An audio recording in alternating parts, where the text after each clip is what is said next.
Merhaba arkadaşlar, yine bir Akyüz Makina'dan Murat Bey ile birlikte. Ben de Sevtap, Singer'in bölge öğretmeni. Bugün de size şimdi Singer'in 6699 Starlet dediğimiz elektronik grup makineye geçiş modellerinden birisi.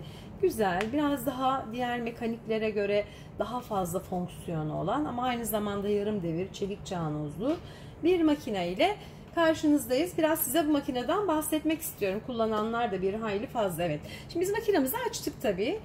Fişlerini taktık. Pedalımızı taktık. Yan taraftan düğmesini açıyorum. Evet, makine gördüğünüz gibi açıldı. Bir iğnede bir kalibrasyon yaptı. Makine 0-0 yani düz dikişli açıldı. Zikzak ve dikiş adım ayarları bakın burası. Bunlar da orijinal ayarıyla geliyor. Zaten fabrikasyon ayarının alt kısmında çizgi oluyor. Şimdi yüz dikiş fonksiyonuna sahip bu makine. Esnek kumaşlarda, streç kumaşlarda başarılı. Otomatik ilik açabiliyor. İpliği iğneye otomatik takabiliyor. Ve çok da güzel dolgu desen pikoları var. Antik desenleri, lastik dikişleri. Çok özellikli bir makine.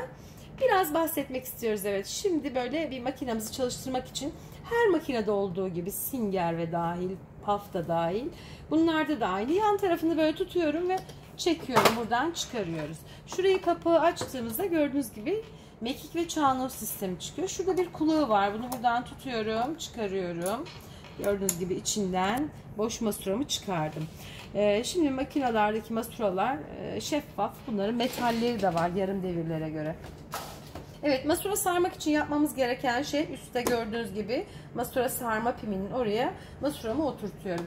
Şimdi biz bobin kullanıyoruz. Bobin kullandığımız için normalde bakın burası küçük makaraya göre tasarlanmış olan makinede makara takma yerimiz. Ama böyle bir aparatla, ki Singer'in de keza bunun daha böyle gösterişli ve kullanılı bir aparatı var. Biz şimdi böyle basit bir aparatla ipin gelişinin doğru olabilmesi için arkaya böyle koyduk. Şimdi buraya yere bırakırsak bu bobinlerde mümkün olmuyor. Neden olmuyor? İpin akışı düzgün gelmediğinde sıkıntı yaratabiliyor dikişinizde ya da kumaşınızda. Evet, yapmamız gereken şey, şimdi gösteriyorum. Şuradan bir aldık. Bakın buradan geldikten sonra şurada üstteki yuvarlak oradan alıp hatta bir turda döndürebilirsiniz. Buradaki makaranın ya bu deliğinden ya da çok daha pratik haliyle şöyle, genelde herkes böyle kullanıyor. Üzerine kalan ipimi 3-5 kez sarıyorum. Evet, ondan sonra bunu bu tarafa doğru itekliyorum ve pedalıma basıyorum. Pedalımı da bulayım şöyle ayağımın altına. Evet. Daha sonra ipimi şöyle tutuyorum hatta. Bakın. Düzgün sarılması önemli. Gördüğünüz gibi. Düzgün ve her tarafı eşit halde ve gevşek olmadan masurayı sarmamız gerekiyor, ipimizi masuraya. Bu dediğim gibi Singer ve PAF da dahil makine kuralıdır. Alt ipinde çok düzgün sarılması önemlidir makinede. O dolunca tabii ki yavaşlıyor. Bize şimdilik bu kadar yeter diye düşündüğüm için ayağımı pedaldan çektim. Masuram da gayet düzgün sarıldı. Bu tarafa iteklediğimde bakın makine tekrar düz dikişe, yani dikiş konumuna geçti. Şimdi evet, ipimizi koparalım ve takalım.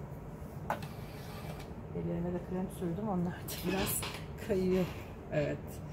Şimdi gördüğünüz gibi tüm makinelerde olduğu gibi bu mekik. Mekiğin o yarık yeri ön kısmında, bana bakan bölümünde. Sağ elimde masura, sol elimde ipin ucu. Bunu soldan gelen ipi yerleştiriyorum. Daha sonra buradan alıyorum. Şu yarık yerden bakın şöyle geçiriyorum. Saatin ters yönüne dönecek. Bu önemli bir detay. Tüm makineler için geçerlidir. Yeni nesil makinelerin hepsi böyle. İpimi şöyle sol tarafına attım. Burada bu mekiğimin bir kulağı var. O kulağı da böyle aldıktan sonra buraya takacağız, oturtacağız. Bu arada bu makinelerde nereleri yağlanır diye Singer'in tüm modelleri için de söylüyorum, yarım devir. Şuradaki uzantı, mekiğin girdiği yer aslında, birkaç damla Singer orijinal yağ damlatmanız yeterli. Zaten o biraz da böyle çanoz kısmına da bir sıvazlandı mı rahatlatıyor makineyi, bilginiz olsun.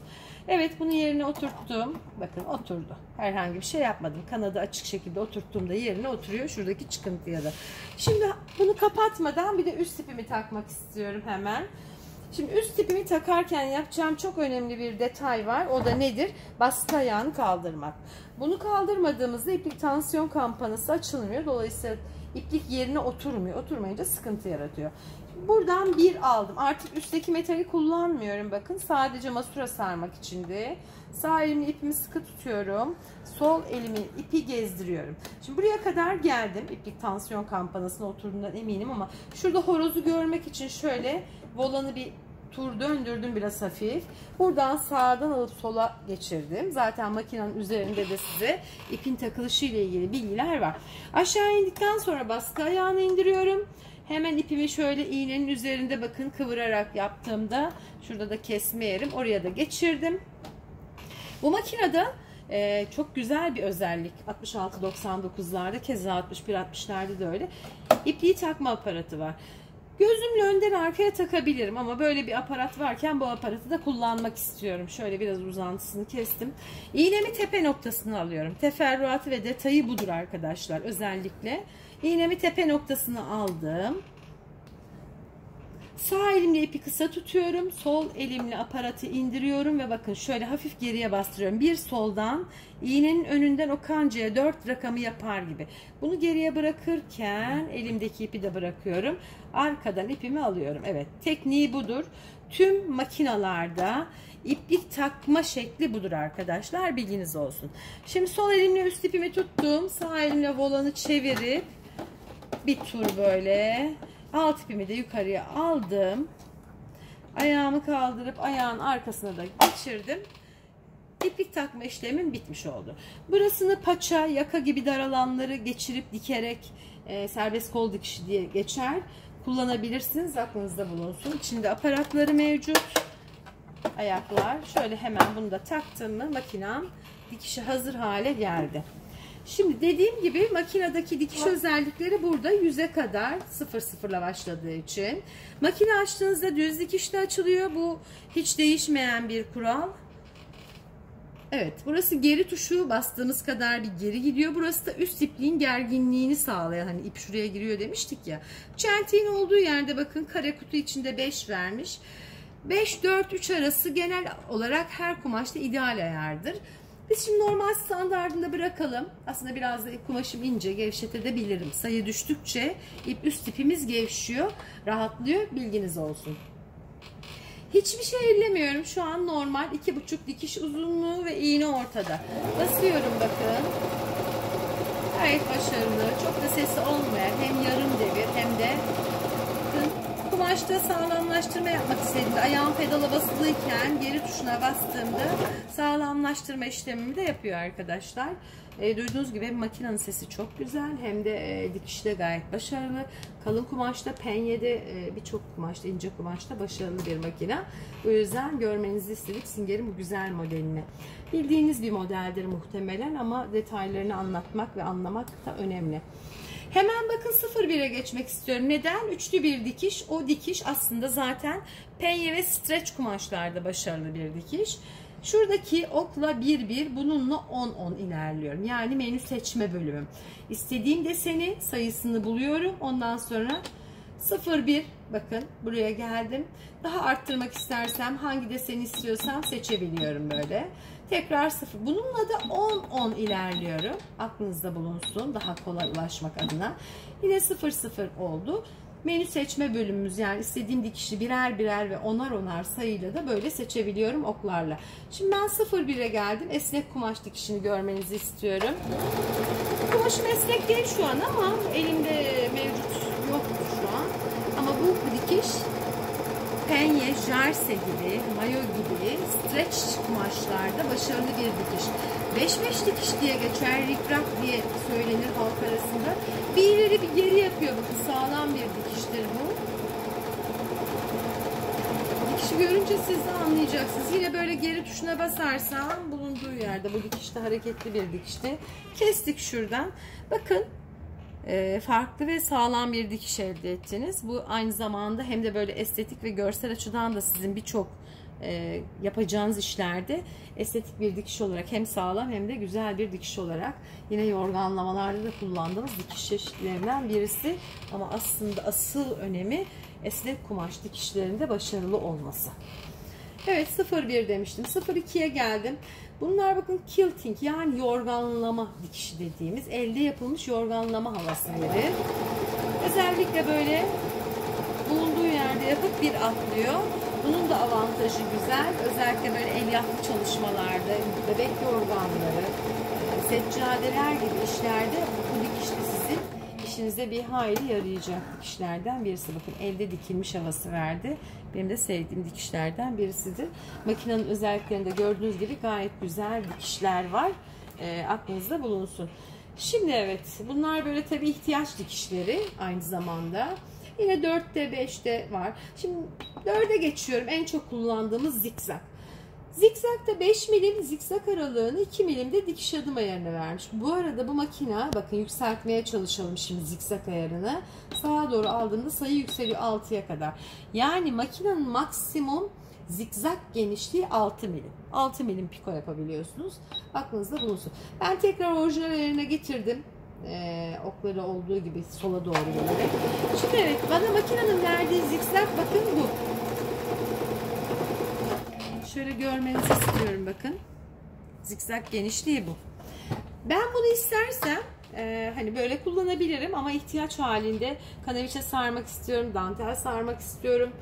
Bir takım bir şeylerde aplike çalışmaları yapmak istediğimde bu zikzak aralığını mesela bununla yapacak olsam bile dikiş adım ayarını buradan düşürebiliyorum 0.5'e kadar. Bir de şimdi şu halini görün, bir de zikzak aralığını düşürerek çalışalım, onu da görün. Tabi bu tarz dikişlerde aslında kumaşın altında beslemek gerekir. Kumaş, kağıt telayla vesaireyle. Şimdi evet, gördüğünüz gibi bunu da böyle yaptık, çalıştık. Geniş böyle aplike çalışması. Zikzak aralığını küçültelim. Bu da dantel sarmalarda ve kanaviçe sarma montajında kullanabildiğimiz 1,5-2. Bu tabii kişiye göre değişebilecek bir şey. Bu da böyle ince minik minik sarma yapmanıza yardımcı oluyor. Evet. Şimdi şey mantığını anladınız zaten burasını. Ben şimdi normal ayarlarına getiriyorum makinemi. 5. Bunu da getirdim. Bu dikiş adım ayarıydı. Diğeri zikzak ayarıydı. Evet, lastik dikişleri var. Etek baskı dikişleri var. Şimdi çok tabii buna zamanımız yetmiyor ama siz makineyi aldığınızda zaten eğitim desteği konusunda da yardımcı olunuyor videolarla da uzakta olanlara, yakında olanlara da. Hemen şurada bir 13 numara var. Oraya gelmek istiyorum. Bakın 3'e geldim. Buna bastım, 13 numara. 13 numara aslında overlock dikişidir. Overlock dikişi önemlidir makinalarda. Kumaşınız çok iplik atan bir kumaşsa dikiş adım ayarını küçültebilirsiniz. Zikzak genişliğini değiştirebilirsiniz. Bunlarla ilgili farklı ayaklar var ama ben üzerindeki ayakla da size hemen basitçe göstermek istiyorum. Evet, şimdi şöyle mesela bu kumaşımın kenarına çalışmak istiyorum diyelim. Evet, şurayı yapalım. Kumaşımın yarısı ayağın içinde, yarısı dışında olacak şekilde ayarlıyorum. Bakın böyle volanı bir çeviriyorum. Oradan dikecek, buradan da. Bakın hem dikiyor hem boşluğa batarak kumaşı alttan üstten kavruyor. İstersen çok iplik atıyorsa kumaşımız bazen olabiliyor ya. Görmenizi istiyorum bunu da. Bu da önemli böyle. Bakın dikiş attı böylece. Bunu böyle şimdi çevirdiğimde bakın birleştirmiş oluyor. Bu önemli bir detaydır makinede. Her iki tarafını birden gayet başarılı şekilde yaptı. Evet, makinede dediğim gibi çok özellikler var. Hemen size bir pikosunu da göstereceğim. Ondan sonra çok sevdiğim pikolardan ki hepimizin çeyizlerinde de mutlaka olur. 19-10 yaptım. Sonra bunu 40'a getiriyorum. Şu dikiş bakın. Hiçbir ayarını ellemiyorum. Evet, telefonlarımız biraz böyle. Evet, bu da pikolarından, dolgu pikolarından çok güzel, çok hoş ve farklı pikolar var. Bir iki tanesini yapıp bir de ilik açalım. Ondan sonra Singer 6699 Starlet modelimizin hem tanıtım hem de basit kullanımına dair gösterdiğimiz bilgiler umarım sizlerin de işinize yarar. Makine almayı düşünenler için de iyi bir fırsat. Hem fiyat açısından hem de performans açısından önemli ve güzel bir makine. Evet, şöyle görmenizi istiyorum. Bakın pikoları geniş böyle ay desen fistoları da var. Bunun gibi daha çok deseni var. Şimdi hemen bir ilik açıyoruz. Evet, aparatlarımız var demiştik içinde, farklı aparatlar. Ben şuradan hemen bir ilik ayağımı alıyorum.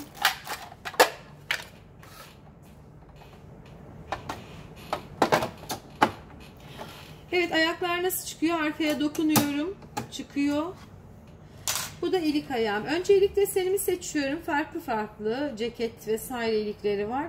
Şurada 94, bakın klasik bir ilik. 80-90'a geldim. Bununla da 94'ü seçtim. Zikzak ayarı zaten standart vermiş. Dikiş adım ayarında farklılık veriyor. Evet, bu ilik ayağımız. Elektronik makinelerin hepsinde bu tarz ayaklar mevcut. Şimdi aslında neyi koyalım diye şöyle bir baktım ama bulamadım, yuvarlak bir şey. Neyse. Bu ayağın şurası açılıyor ve buraya aslında dikeceğimiz, yani o iliği hangi düğmeye göre açmak istiyorsak o düğme boyutunu buraya yerleştiriyorum. Farz edelim ki şu boyda bir düğmeye göre ilik açmak istiyorum. Bunu buradan aldım. Buraya geldim. Evet. Oturttuk. Kumaşımın her neresine ilik açmayı planlıyorsam onu da alıyorum. Tabii ki şu üstteki kaygan olan, bakın hareketli bölümü şu kırmızıya getiriyorum. Bu önemli bir detaydır. O kırmızıdan başlangıçtır o. Geriye gelir çünkü. Şurada bir aparatım var, okuyucu. Sadece ilik açmaya yarayan, onu da indiriyorum. Ondan sonra basıyorum. Evet, bakın o kırmızıya kadar geldi. Ben ipimi şöyle alta almamıştım ama şimdi önce dikti. Şimdi zikzaklıyor. Ben pedala basmaya devam ediyorum. Çünkü otomatik ilik açıyor ya, dediğimiz gibi. Siz basmaya devam etseniz de o kendisi yapacak ve bitirecek. Bakın sağlamlaştırdı ve bitirdi. Ben pedaladan henüz ayağımı çektim. Gerek kalmadı. Gördüğünüz gibi iliğimiz oldukça muntazam bir şekilde açıldı. Ortasını kesecek aleti de mevcut. Söylediğim gibi evet, 100 çeşit dikiş fonksiyonuna sahip. Esnek kumaşlarda, kalın kumaşlarda başarılı. İpliğini otomatik takan, otomatik ilik açan, basit overlock dikişleri olan, mayoda dahil dikebilen oldukça performansı yüksek bir makine. Singer 669 Starlet modeliyle karşınızdaydık. Hepinize sevgilerimizi yolluyoruz. Hoşça kalın.